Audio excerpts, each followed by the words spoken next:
We just dynoed it Saturday at 575. Well, guys, I'll tell you, the boost gauge here only goes to 35. So if you're turning it to 40, I like your style. You Simple taking on James Reeves in the 86 Omni out of West Kentucky.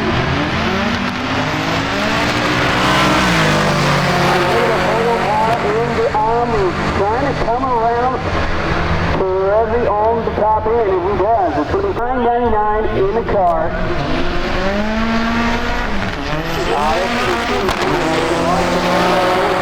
Coming right around the Chevelle on the top end. Reeves goes 10.72 at 138. Left-hand side, we got the Dodge Omni. Bounce through the beams. Oh, he's on a nice rip here. He goes a 135 at the short time. He's still making some steam down there, 580 at the 8th, 118 mile an hour. 923, 144. Oh, and look at the big pop out of the Omni. Partly Steve's gonna go 143. Let's see if the turbocharged Omni can run Partly down on the big end. Partly goes at 1030. Omni goes at 1065 at 140. 999. Will he get there on the test? Reeves 1716 foot.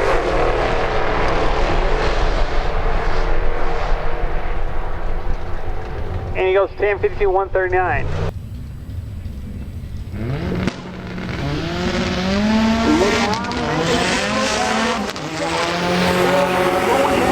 The top in charge of the Dodge Omni.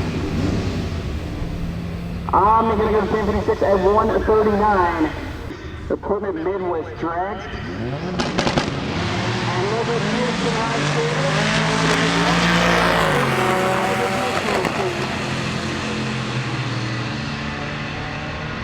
Dixon goes a 10.00 with a 9. Omni develop a little bit of smoke on the top end, and there's Tyree. So tell us who you are, tell us the setup on the car, and go through all that. James Reeves from Augusta, Kentucky. This is a 2.5 turbo in this front-wheel drive car. Basically out of a minivan. It's a 1989 year engine. You know, this would have came with a 2.2 turbo, but the 2.5, it's same bore, it's just a longer stroke. Nice. So it's actually a 409 stroke. I think it's the longest stroke motor Chrysler ever made. Wow. So they don't rev really. I'm shifting this thing at about 6 to 6,500. Wow. Depending on how it feels, because it's just all torque. Yeah. And so I was very traction limited on the first pass, and then my shift knob came loose, so I missed fourth gear. So hopefully we got that fixed now. We clicked off a 10.7 yesterday in practice. So come on. It's ran a high 9 before. It's so hard on parts. Yep. I try to keep it around mid-10s. That's awesome. So that's what we're aiming for this week. What trans is in it? It's a 555. It's a good drag unit out of a Daytona Shelby Z. Nice. Yeah. Yeah. Nice. And what's cool, like, and you guys will see this in later videos, this car, without the cage in here, this car would look like regular. Very hard to hide the cage. Yeah. You know, to make it look as stock as possible. So we put stock wheels on it, you know, on the street, so it looks, you know, the wheels are a ½ inch wider than the stock ones were, but you can't really tell, right? Yeah. So I can run a 225 tire, but What? yeah, I mean, you know, on the street, it doesn't hook in any gear on the street. Oh, I can imagine. Not at all. So What kind of power does it make? we just dynoed it Saturday at 575. What? Yeah, at the wheel on a hub dyno.